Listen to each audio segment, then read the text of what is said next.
Welcome to Identity Theft and Fraud. This is the first webinar in the spring semester of our 2018-2019 Get Savvy, Grow Your Green Stuff webinar series. We've been doing this webinar series for years now, and we partner with lots of different institutions across the state of Illinois in order to produce really high quality content on different financial topics. And today we're talking about identity theft and fraud. And my name is Andrea, and I'm going to get the slides to work. I run the Student Money Management Center.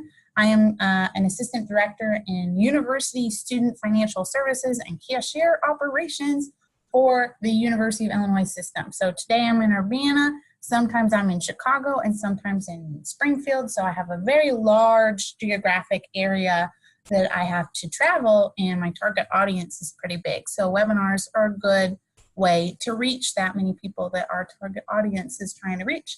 And Flor, if you want to talk a little bit about yourself. Yes, hi everyone. My name is Flor Carabez. I am a counselor for the One Stop for the Student Financial Services Department at Columbia College Chicago. I run the Money Matters program at Columbia, so I've been doing this for maybe about 3 years, and I've been working really close with Andrea, learning a lot of the hoops with running a financial literacy program, so I'm super excited. All right, so we have a couple participants today. We want to know where all of you are from. In the chat, can you please put what state and or county you're logging in from today? And if you're having good weather, because the weather over here has been real wonky in Chicago. All right, we have Champaign. Andrea, where are you at today? Are you in Champaign or where are you? I'm in Champaign, but I hear that there's supposed to be an ice storm in Chicago today. Yeah, it was supposed to start since yesterday, but it literally was just rain. Bloomington, okay. Okay, awesome. Oh, we have Miami. So jealous. There's someone from Texas. Mm-hmm. Wow, can you please send the sunshine this way, please? All right, we'll continue on with the chat, but we'll move forward with the slides just because we do have a lot to go over today. All right, so we will be covering terminology because there are a lot of terms when it comes to identity theft and fraud. So we're gonna do our best to make sure that you understand your terminology related to identity theft, fraud, and scams. We are identifying ways to protect your identity online and in real life. We'll recognize ways to avoid different types of fraud and scams, and we'll have examples for that as well. We'll discuss how organizations use your data and risks of data breaches, especially with our cell phones, because I was so creeped out with that. And understand roles and responsibilities in protecting your personal data. So we do have quite a few things that we'll be covering. So make sure you have something to write with or notate on your computer. But if you can't follow completely through because it is a lot, don't worry about it. We will be sending out an email follow-up after we're done with the webinar with links to the recorded version so that you can continue on your own leisure. And if you have questions, you can definitely email Andrea or myself or provide it in the chat. All right, so before we get started, Andrea and I want to hear from you. So in the chat, can you please share with us what you have heard already about identity theft? Or if you've had an experience with identity theft, who do you think is most at risk of becoming a victim of identity theft? So we'll spend a few seconds here with that. Oh, and Kendra shared the slides in the chat as well. Thanks for that, Kendra.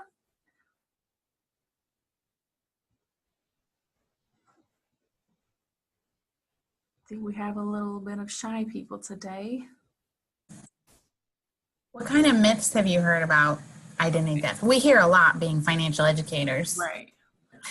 Okay, so someone put elderly. Okay, yeah, I do see that. That's a common, someone more at risk is not very savvy with technology often.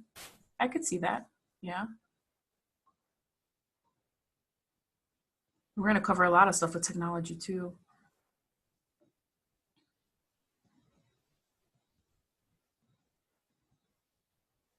Okay, I think we can move forward. Awesome. All right, and you all can continue putting on the in the chat your answers.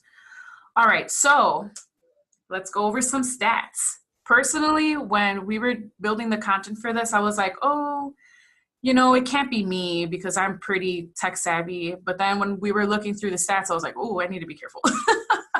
So I know it's easy to believe that identity theft can't happen to me, but looking at the stats, that makes that belief a bit questionable. So according to the Federal Trade Commission, Consumer Sentinel Network Data Book for 2017, people between 20 and 29 reported losing money to fraud more often than people over 70. So that speaks to one of the chat responses we had. 1 in 5 imposter scams reported to the FTC resulted in a financial loss. 133,000 reports showed information was misused on existing accounts or to open a new credit card account. So it's another very big misconception that we have. And in Illinois, identity theft accounted for 19% of reports to the FTC, followed by debt collection, which was 17%, and imposter scams of 12%. So just keep in mind that identity thieves will target anyone, regardless of creditworthiness, age, or other demographics. And we have actually something that's more in the metropolitan area focus. So as you can see here, like in St. Louis, we had 497 reports of 100,000 population. Chicago, Naperville, Elgin was 490. Springfield, 466. So as you can see, it's between 300 to almost 500 accounts. And to me, that's a little scary because I'm within this area. So this is definitely going to help a lot of us, making sure that we don't become victim of identity theft. And so if those stats didn't get your attention, I hope this will. So we're talking about this because, as you can see, the data proves that at many times we think that we can prevent ourselves from being victims of identity theft by, you know, shredding things or whatnot, but there are other factors that play into that. But also, last week was Tax ID Theft Awareness Week. Woo-hoo. And then last Monday was Data Privacy Day. So there are reasons why these weeks and special days are there, because we're trying to make sure our consumers are they're knowledgeable about how they can prevent themselves from being victims of identity theft. And these issues are everywhere. Your data is important, but not everyone treats it that way. Some people are out there for, you know, they need the money. Acting fast definitely helps protect your financial life, credit history, and more. And people like Andrea and I are good resources for questions and obviously having this webinar. So like I said, make sure you're taking notes. Now I'm going to hand it over to Andrea, which she's going to go over all the terms.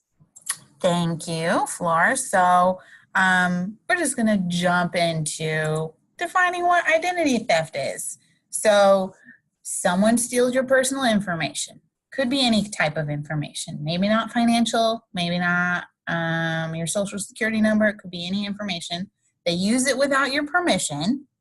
And then the results can damage not only your finances or credit history, but it could impact your reputation. So I think it's important to recognize that there's lots of identity theft and fraud terms, and they're used to refer to all types of crime in which someone wrongfully obtains and uses another person's personal data in some way that involves fraud or deception. Typically it's for economic gain, but not always. And it's important to remember that recovering from identity theft can be very challenging, which is why we're going to talk a lot more about preventative measures and terms to know so that you can stay in the know about it. We have some sources that we've put in the chat to help you learn more about identity theft. And I'm going to talk a little bit about some of the different types of scams. So scams and fraud are used sometimes interchangeably with identity theft. And it typically includes methods that criminals use to steal your identity or sensitive personal information. And there's so many types of scams. I did so much research on this. It was insane. I had a list of like 50 and I decided to pull it down to some of the more prevalent ones. So let us know in the chat if you recognize any that are missing from this list. So maybe you've seen debt collection or debt relief scams. Maybe you've seen some disaster relief or charity scams, especially in the last few years. The Federal Trade Commission releases the reminders about knowing where your money is going when it comes to charity, basically after any type of disaster relief comes about. They send out alerts about that. Maybe you've seen scams targeting grandparents or maybe children even. Maybe you've seen imposter scams. We're going to talk a lot more about imposter scams later, like specific types of imposter scams and who they typically target. Maybe you've seen lottery or prize scams. Mail fraud is a big one too. Maybe you've seen scholarship or financial aid fraud or wire money or money transfer fraud. There's so many more. So I think we've listed a whole bunch of common types of scams links in the chat. Thank you, Kendra. Oh, someone just got a call from someone from Visa saying that all the credit cards are now qualified for 0% APR financing. And, and if they can call that number. That is a perfect example of it can happen anytime and anywhere. And it can get annoying sometimes. So let's talk a little bit about security breaches. Has anyone heard of any data breaches in the last year? If you want to name them in the chat, that would be great. One of the biggest ones that was a concern, especially for financial educators like myself, was when the Equifax breach happened in 2017 because it impacted so many people and so much information was compromised. So a security or data breach results when information is stolen or released without authorization. It could be negligence, not like people just not paying attention. It may not be purposeful, but it could be purposeful if a criminal hacker is behind the breach, for instance. It can happen from employees within an organization or outside an organization. So there's so much that can be involved with data breaches. There's some types of data that breaches sometimes target could include obviously personally identifiable information like what was compromised in the Equifax breach, financial information like card numbers. I think Target had one close to 3 years ago where all the debit card and credit card numbers were compromised that had been used at physical targets. And then health information, so hospitals can be a target for security breaches. Intellectual property, if you own a business, or competition information. Legal information, especially if you own a business. IT security data, and this can impact both, government agencies as well as businesses, consumer businesses. Oh, people have been chatting all this time. Verizon, Target, Panera, Facebook, Under Armour, Saks, MyFitnessPal, Marriott. I had a list of the top 20 ones I found in the last year. Orbitz had 880,000 people affected. T-Mobile had 2 million people affected. TimeHop had 21 million people affected. The Facebook breach affected 29 million users. Chegg, the place that sells used textbooks, which is very relevant to our target audience, had 40 million people's information compromised. Google Plus had 52.5 million. The Cambridge Analytica one is related to the Facebook, and they had 87 million people compromised. And then there's a whole bunch of other ones. But, the Marriott one was 500 million. It was really insane. So, I'm going to talk just briefly about malware. Malware is one way that a security breach could occur, and it originated from the words malicious and software in the 1990s. And we're going to talk about this more and like ways to combat this type of software a little bit later. but I wanted to just tell you that Google defines it as software that is specifically designed to disrupt, damage, or gain unauthorized access to a computer system. So along with that, let's talk about the 5 data breach predictions that Experian put in their annual report. So the 2019 Data Breach Industry Forecast Report just came out recently, and the top 5 things that they think are going to have increased risks in 2019 include biometric hacking. So biometric data is what's used for Touch ID sensors and facial recognition because it uses your biometric data, things that are related to biology. And hackers will most likely focus on any vulnerabilities in this type of technology. There was a journalist that commissioned a 3D head of himself, and he was able to break into his phone by using the 3D image of his head. I think it didn't work on iOS, but it worked on some Android devices. So it's important to recognize that if you are using Face ID, make sure that your operating system is updated as soon as possible once they release any updates to it.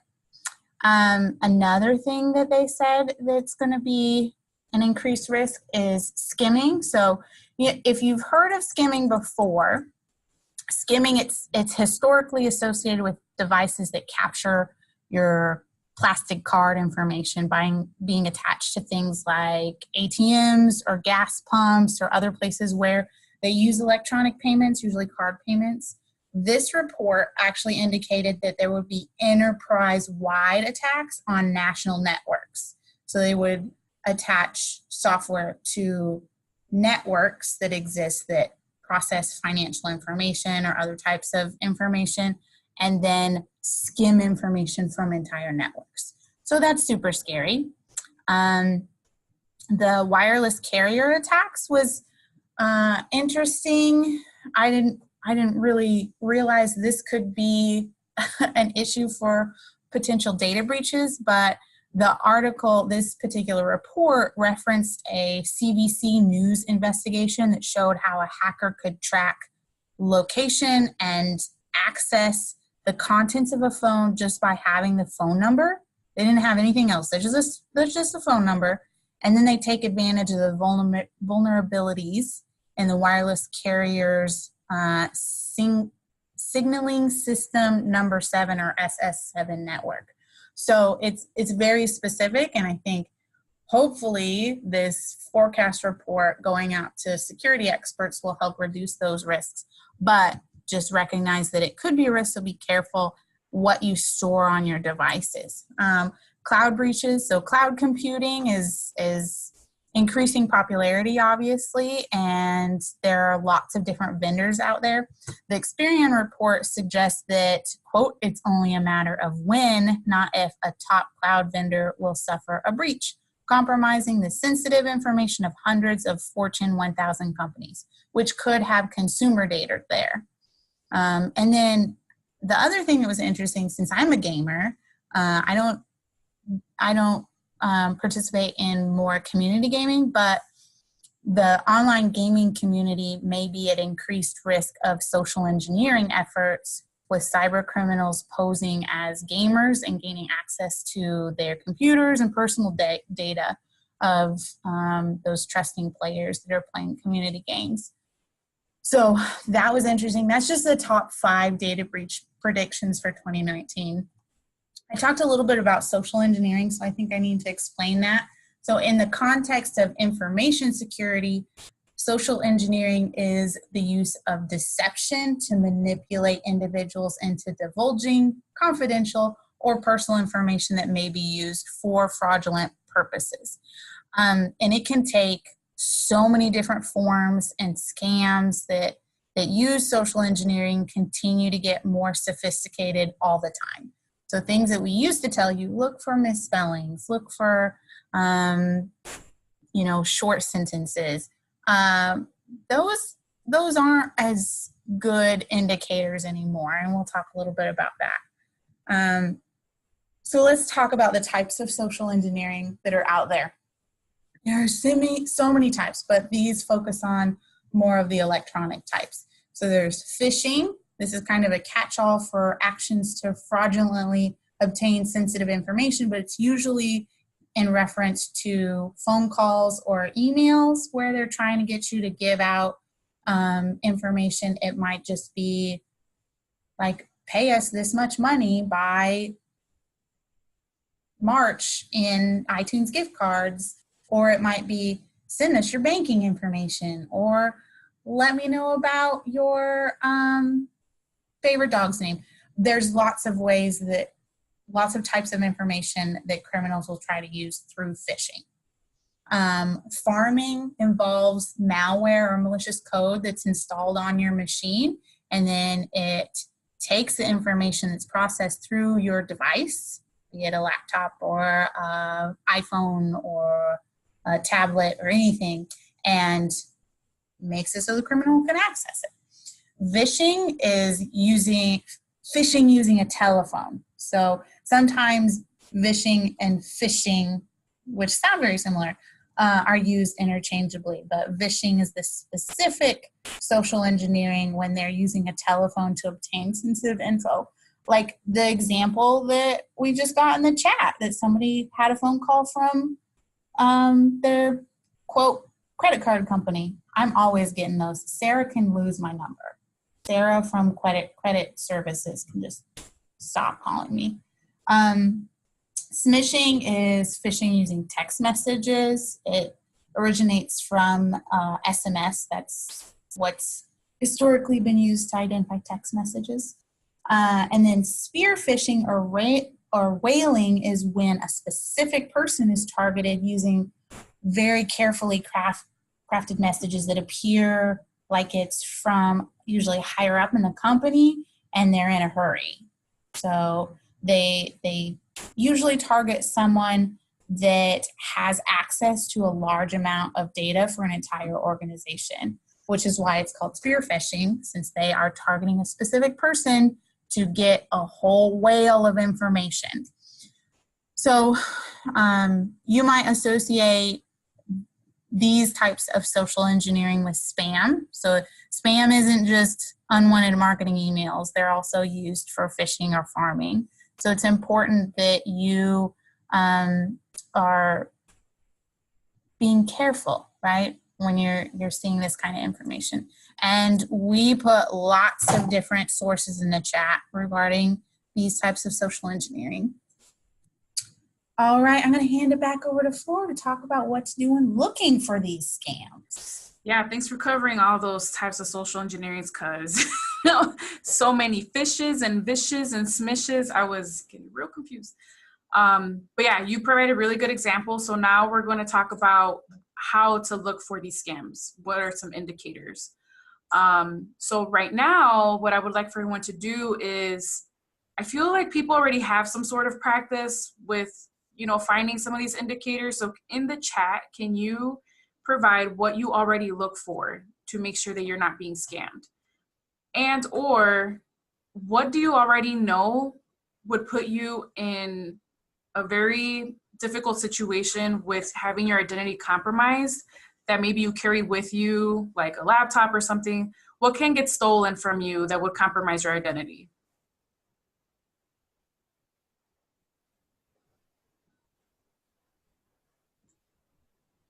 Oh yeah, some phone companies do have a protection that says scam likely. That is a good point, Kamaya. Thanks for that. Wallet, cell phone, laptop, yep.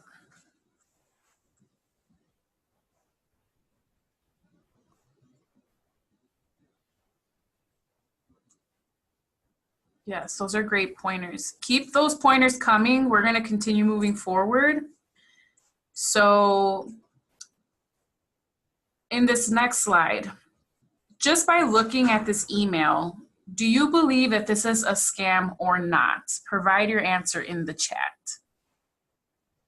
So make sure you're paying attention to detail.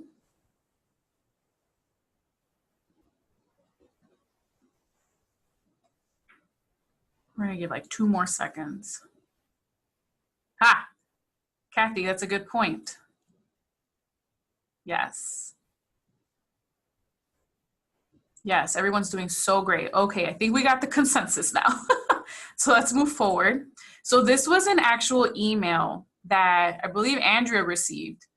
So the first indicator, one, is yes, the IRS does not send emails. Two, the email address itself that it came from is spelled incorrectly. So indicators, especially with emails, make sure you're paying close attention to the addresses that they're coming from, misspellings, transcribed characters, and definitely do not click a link if you don't trust the source. I know at Columbia, we did have a couple of attempts that came from our actual Columbia email addresses, so our work emails, and they were coming from like different colleagues' email addresses that they didn't send themselves. So it was really weird. But people that did click on the link that was provided in the email, they did end up falling into this whole mess. So make sure that whatever emails you have, I have like 8 different email addresses. So make sure that you're not clicking on those links unless you are actually anticipating that email. And we do have more information in the chat for you to reference later on. So let's keep it moving forward. So what could get stolen? Your name, social security number, credit card number, money, any other personal information can get stolen. Especially nowadays, it's so easy to pay things online, send money through Venmo. It makes it, everything is so easy to do technology-wise, where it makes it easy for us to just put all our information in there thinking that it's not going to get stolen. So we're going to cover some of those tips and tricks later to make sure that you're protecting yourself. But keep in mind that these are things that can get stolen, whether it's through passports, social security cards, credit cards, or whatever information you have saved on your computers or cell phone devices. And how does that happen? Well, first of all, in the chat, let us know if you like these little raccoons and piggies that we have in here, because they're so cute. But anyway, how does it happen? It's not limited to just data breaches. Sometimes we put this information out ourselves, like I said. Information can get stolen from our trash or even from our businesses. So make sure that you're shredding your documents. You can get tricked into revealing information through social engineering or phishing. People can take your wallet or purse. Or you can even get a pretend job offer, a loan or scholarships, or even apartment information can get stolen from simple applications. So make sure that you're knowing where your information is going and that you're definitely shredding all of your information. And we do have more tips and tricks for those things that we just covered in the chat. So make sure that you're notating those as well. Information that gets stolen can definitely be used for obviously spending sprees, credit card, debt cards. I teach Zumba on the side, and the owner of the studio that I teach at, she was a victim of identity theft, and she found out because her credit card debt skyrocketed. And this person was taking shopping sprees in a completely different country. So it was really scary. It took her a little bit to get through it. So make sure that you're keeping track of all of that stuff. People can open new accounts and have the statement sent to a new address, or change contact information on your already established accounts and other bills so that you can't track the activity. They can take out auto loans, mortgages. I actually had a mortgage in my name when I was 18, and it was definitely not my house. People can also rent an apartment in your name. So there's a lot of things that can happen that are major that would be in your name, and it's not even yours. So like I said, we'll cover some of the different ways that you can see if you are a victim of that in some other slides. But warning signs to take to know if you're a victim or not: mistakes on your accounts and or your credit report. We've had webinars in the past where we talk about, your credit, establishing credit. One of the first things that we do say is that you do get a free credit report every year. So make sure that you're keeping track of those. If your bills go missing, if you're having them mailed to your house, definitely look into that. Any notices from the IRS, make sure that they are phone calls or, no, I lied, not phone calls. Do not answer phone calls. Make sure that they are being like letters sent to your house, because IRS will not send you an email and they will not give you a phone call. calls or mail about accounts in your minor child's name. If you have children, I do have friends that they have been victims of identity theft by their own family members. So make sure you tell your friends about that. And then calls from debt collectors for debts that you don't have. Those are a lot of things that you can look in your credit report. But some of those things you should know off the bat if you have that debt or not. Hey, Flor, since you shared that you had a mortgage in your name, how did you find out about that? What was the warning sign you picked up on? Yeah, so I was curious about my credit. Talking about money was not a thing in my family. So I don't know who I spoke with, and they were like, oh, have you taken a look at your credit report to see about your credit and your student loans and stuff? I was like, no, I haven't. So I ordered my free credit report, and I was looking through it, and then I was like, this is not my address for my house. And I was looking, and it was an account. It was a mortgage loan for some house it was in Chicago, but it was not where my parents live or anything. So I was like, okay, this is really weird. And the other thing too is that when I was like 9, I lost my social security card.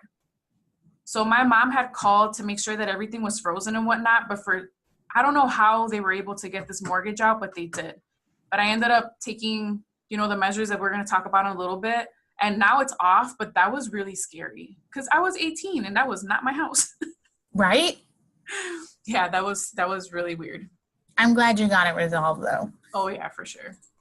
So let's talk a little bit about how to stay safe online and in real life. So we love that chat. So we're going to have you use that chat feature. How do you guys stay safe online and in real life? Put in the chat what you do to stay safe with your finances, with your information. Just let us know how you stay safe.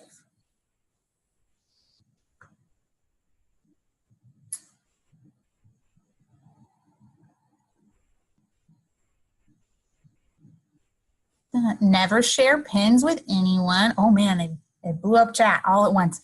Go incognito at times. Oh yeah, that's a good job. Chrome allows you to go incognito pretty easily. I'm pretty sure other browsers do too. Use two-factor authentication. Yes. Some people don't have their real birthday listed on Facebook. Use privacy checks. Words are hard today. Use privacy settings on social media and don't share personal information. Check your score or reports often, your credit reports and scores. All right. Use security questions. It would be difficult to find on social media. Check bank account information, so monitor those cards, see what activity is going on. You guys are so good at this. Shop on secured and trusted sites. Oh man, I'm going to let you guys just keep going. Read new laws and regulations regarding privacy. Amen. There's new laws and legislation all the time. Okay, so let's talk about those social security numbers. Your social security number can be used to access or change a lot of information. Sometimes they don't even need the whole social security number. They just need the last 4 digits. So it's important that you keep it secret and you keep it safe and you don't just hand it out willy-nilly. You do not want to carry your social security card in your wallet or on your person. You want to limit what you carry generally, but definitely don't carry that if you can avoid it. Like obviously, if you get a new job, sometimes you need to use it to verify that you're able to work. There's other things you can use too, but keep that social security card locked up and safe. So if someone requests your social security number, it's okay if you ask, why do you need it? How will it be used? And what do you do to protect it? So it is your right to ask those questions and feel empowered to do that. All right. Flor, do you want to share your story? Yeah, I actually just put it in the chat. So I recently got a Zumba gig at a gym, and I was supposed to take my all of my HR paperwork, my passport, and my social security card there. So I was like, okay. And I was trying to make sure that I didn't lose these things again. So because of the polar vortex, I ended up not having to go there because they were closed. But I had all my documents with me at my friend's house because I was going to go there from my friend's house. When I left, I brought my folder, and I didn't realize that I had dropped my passport and my social in their driveway because I had the social security card in the passport, and the passport was in this huge folder. So my friend told me the next day, she said, "Are you missing something?" And I'm like, "No." But something had been telling me to check that folder, and I never did. And then she's like, "Are you sure? Because I'm about to see you, and you're going to be really surprised." And I was like, "Is it my social and my passport?" She's like, "Yeah, it is. I found it in my driveway." That is so scary. You're very lucky that your friend found it. Yes. So note to self, do not put that in your folder. So as we discussed, when you told me this story before, well, maybe use a briefcase, zips up, and you can like not drop things. That'd be great. Yeah, for sure. Yeah. So definitely do that. So some other ways to keep your information safe is obviously you want to lock up important papers, keep them secure. It's pretty easy to get like a small locked fireproof case if you want to lock it up that way.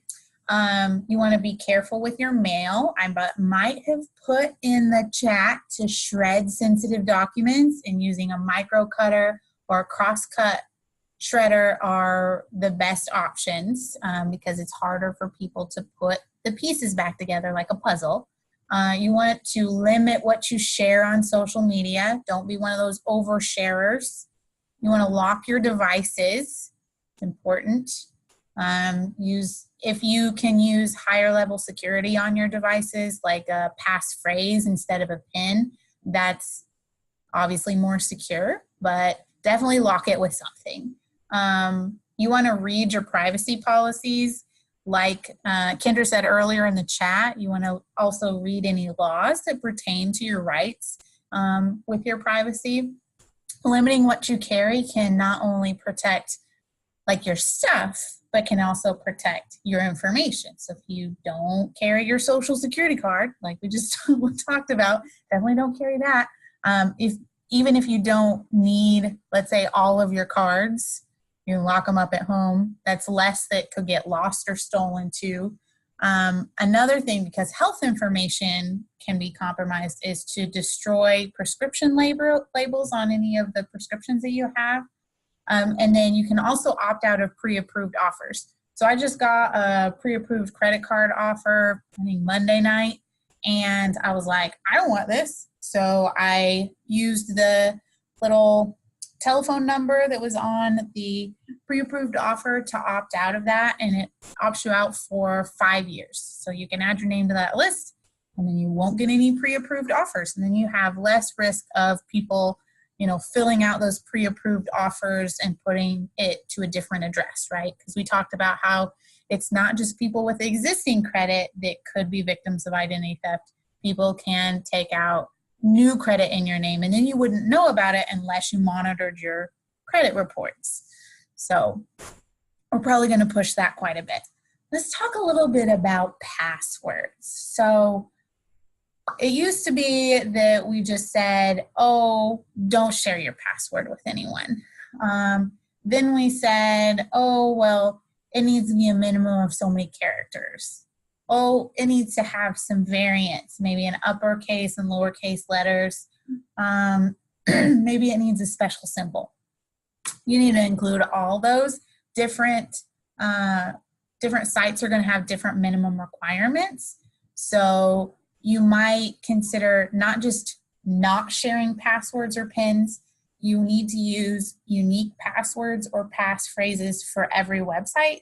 And I know that's hard, and it's not something that you can keep track of easily. And so for instance, my husband is real into cybersecurity, and he even had more complicated things to say when I asked his opinion on this. But since we're not supposed to reuse the same password, you might consider using a password manager that encrypts all of your passwords and keeps them all separate. So you have to remember one master password, but in case like your Instagram password gets compromised, it can't be used on all the other sites that you're on, right? So if it gets compromised at the Instagram level, if you have a different password for Twitter or for your banking information, then that protects your information better. And then obviously don't share any answers to your security questions. So that's very important. Don't just not share it on social media. Social engineering can exist in real life too, so be careful with how you share information that could be used to answer security questions. Or choose ones that would be less likely for you to discuss at a party or something like that, right? Okay, let's talk a little bit about encryption, just a little bit. So encryption is a method of converting your information into a secret code that makes it harder for hackers to access. It's used in a lot of different ways, and there are many types and levels of encryption. You might use encryption on things like financial data that you store on your computer, maybe your cell phone or computer or a portable hard drive or tablet whenever it's offered. I actually have a portable hard drive I use as a backup. And when I back up my data, so when I originally set it up, I had the option to encrypt the hard drive. And so I did that because I store the portable hard drive usually at work in a locked drawer, and then I take it home every once in a while to back up my data. So in case like there's a fire at home, I still have my data at a different location. So it also can be used for things like an entire hard drive, right? You could encrypt files or an entire hard drive. You can even password protect or encrypt files and send them to somebody else, and then send them the password to get into it later. Or you could just password protect or encrypt the file for yourself. So there's lots. We could go on and on about encryption, and depending on who you ask, they're going to have a different response. But the important thing is to remember, encryption secures your data and scrambles it, making it harder for other people to read if they were to hack into it. All right, so we talked about malware earlier, and some of you already know this, but you always want to look for the S in HTTPS when you're browsing, or the lock symbol when you're surfing online. Some of you might have read that during the government shutdown, several government websites' security certificates expired, which put a lot of Americans that relied on those sites at risk, because then hackers could go in and basically manipulate the encryption and make it look like their site was the one that was secure instead of the government site. So that's very scary. You also want to look at installing antivirus and anti-malware software on all your devices, not just your PCs. Macs are at risk too. Being a Mac person, I want to say, no, not my Mac, but it is true. Like, malware can exist on any type of device, including phones or tablets. And then you definitely want to back up your data regularly. Ransomware is a type of malware where it basically holds your data hostage. So if you have your data backed up, especially if it's encrypted data, right? They can't get into the data, but they can hold it hostage. You can restore your backup, and you don't have to worry about the loss of data that they've kept for ransom, right? So back up things regularly. I think ransomware is usually used on businesses, but if anybody has small businesses, that's important to remember to back up regularly. There we go. So let's talk a little bit about secure storage. I already talked about this a little bit, but definitely lock up your purse or wallet while you're at work. You want to lock up your computer when it's unattended. Yo, this does not mean you can leave your laptop unattended at the library or Starbucks without it possibly getting stolen. But let's say that you have a desktop computer or you leave your laptop at home on your desk. Lock it up and you leave. All right, let's talk about using a lock-in file cabinet for important documents like tax returns, for instance. It's tax season. There's a lot of sensitive information on tax returns, so using a lock-in file cabinet can help protect your information, especially if someone breaks into your house. And then lock your phone. I just wanted to sort of remind everyone that biometric information is not protected. It's not protected legally either. So if your fingerprints exist at a corporation, they can sell your fingerprints because it's not protected information as of right now, as of today. Just keep that in mind. All right, so I'm going to hand it over to Flor to talk about what to do if you realize you're a victim. Okay, yes. So we have talked a lot about different situations, different sorts of scams, different kinds of scams, and then how to store everything to make sure that you're not a victim. But if you do become a victim, here are some steps to take. So the first thing you want to do is that you want to act fast. Now, don't completely freak out because then you're going to be like, oh my God, what to do?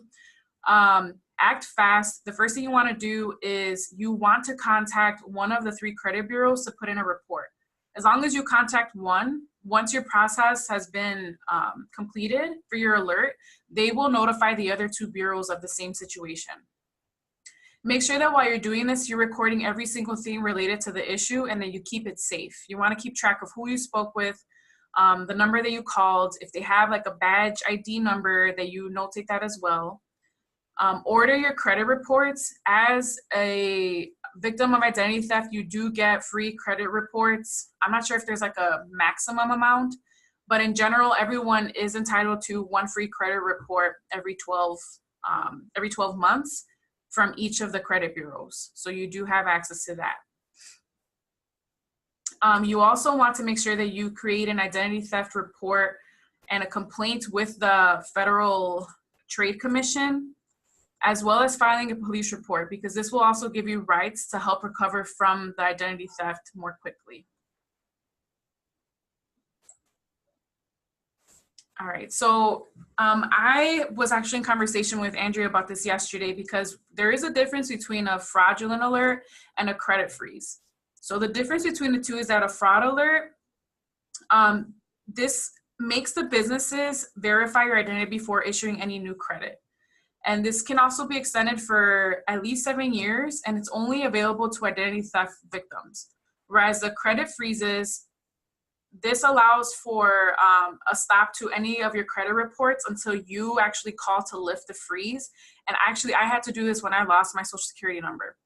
And the freeze is available to anyone, whether or not you are a victim of identity theft or not. So if, like, let's say for me, for example, if I lost my social security number and I was afraid of someone taking out a credit card or something of that nature, but it hasn't happened yet, I could put a freeze on my credit.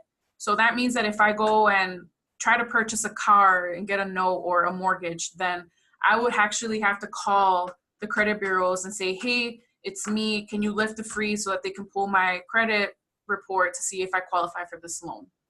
But the fraud alert is definitely the first thing you want to do if you do become a victim of identity theft. So just to reiterate, the FTC identity theft affidavit and the police report is what composes the identity theft report itself, and this will help you recover from that identity theft crisis more quickly.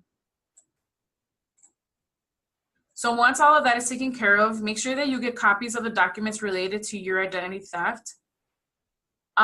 Get fraudulent information removed or blocked from your credit report. It can take some time because you probably will have to call any of the lenders or companies that were associated with that. Dispute fraudulent or inaccurate information on your credit report, especially if, well, regardless, it's not your doing, so make sure that you're keeping track of that because you also don't want it to negatively impact your credit down the line. And then stop any debt collectors from contacting you. I get a lot of phone calls and I screen my calls so I don't answer them, but sometimes they do leave a number to call back. I sometimes call them back and tell them to stop calling me, and that's been pretty effective for myself. Or if you allow the phone call to go through, they'll say dial 2 if you want to be on our do not call list. So I end up doing that as well. But if you do have one of those phones like through the Android or something where it says scam and that makes you feel more comfortable, then just completely block it. But let's continue moving forward. So to cover the FACT Act. So within the FACT Act, this allows you to get a free copy of your credit reports each year. So like I said, you can request one from each of the credit bureaus every 12 months. You also have the right to place a fraud alert on your credit report for 90 days. After the identity theft is confirmed, you can request an extension if needed.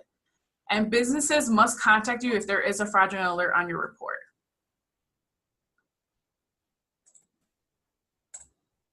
So just to summarize everything that we've talked about, I hope no one is freaking out once again, because this is just information so that you know what your rights are and how to handle the situation if it happens, and definitely prevent it from happening. Limit your sharing. It is so easy to put your information out there thinking that it's not going to happen to you, but stats have proven that it can. So make sure you're limiting your sharing. Lock it up. Your purses, your social security cards, don't put them in folders. Lock up all of your information.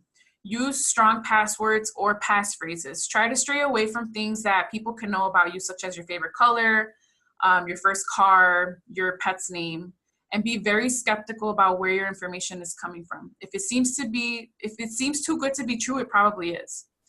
Monitor all of your accounts and your credit reports and act quickly if you notice that there is an issue. I would like to add with the limit sharing, that also means other people's information. We've heard of some people like getting mad at their significant other and then putting their personal information on blast on social media. You could go to prison for that. Personally, I think you should if you do that. So just limit sharing of everything. And then this is a Protect Badge eligible program. If you complete that quiz that we're putting in the chat right now, thank you, Kamaya. No cyberbullying. I agree there. No cyberbullying. So you'll get credit towards the Protect Badge if you complete 3 Protect Badge eligible activities. You can earn the badge, and we'll give it to you in a digital format. You can embed it in LinkedIn. You can share it on your Twitter. You can do whatever you want with it. The criteria for what you did to earn that badge is baked into it. So no matter who you share it with, it will show kind of what you did to earn that badge. In this case, you did an identity theft and fraud educational program. We're also going to be building this into module in our learning management system, and we'll be sending out the link to that to everyone to register, so you can kind of go through everything that we put together in the chat. I know that we put a lot of stuff in the chat that we didn't exclusively say in our discussion, but we will include that in our learning management system. We also want to remind you that our next webinar is just in a few weeks on February 27th, and it is Money in Relationships. We're going to talk about a little bit about how to communicate in relationships about money, how to save on dating in relationships. It's going to be so wonderful, and we're going to love it, and it's just going to make your whole relationship lives better. Yep, that's what I'm saying. Okay, so we want you to stay in contact with us. We're going to put lots of contact information for all the institutions that partner on the Get Savvy series in the chat, and that will also be in the follow-up email that we send out. So if you're on Facebook, Twitter, Instagram, YouTube, whatever, look us up. We're probably hanging out there, and we like to share fun facts about finances. We'll stay on as long as we need to answer all your questions, but I am going to allow you guys to leave if you need to, all right? And we'll keep the recording going to answer any questions that you have in the chat. So while I was going through the end of stuff here, did any of our chat monitors, did you find any questions that we didn't address? Or Flor, did you see any questions we didn't address? I was looking through. I don't think we had questions. There was definitely very good advice though. Okay, great. Yeah, there were lots of very financially savvy people on today. I really like that. Oh, Kathy, that's a good point. Do not have your real birthday listed on Facebook. I didn't even think about that. I hide the year on mine. Everything was answered. Yay! So we'll stick around for a couple more minutes, but if you need to go somewhere, you need to get lunch, feel free to leave. That's fine. We'll just stay on for a couple minutes, and if anybody thinks of anything, then we'll be here to answer them. If you think of something later, you really got to go right now, but you think of something later, you can email studentmoney@ulinois.edu, and we will get you an answer to your question. Thank you, guys. Have a fabulous day. Thank you.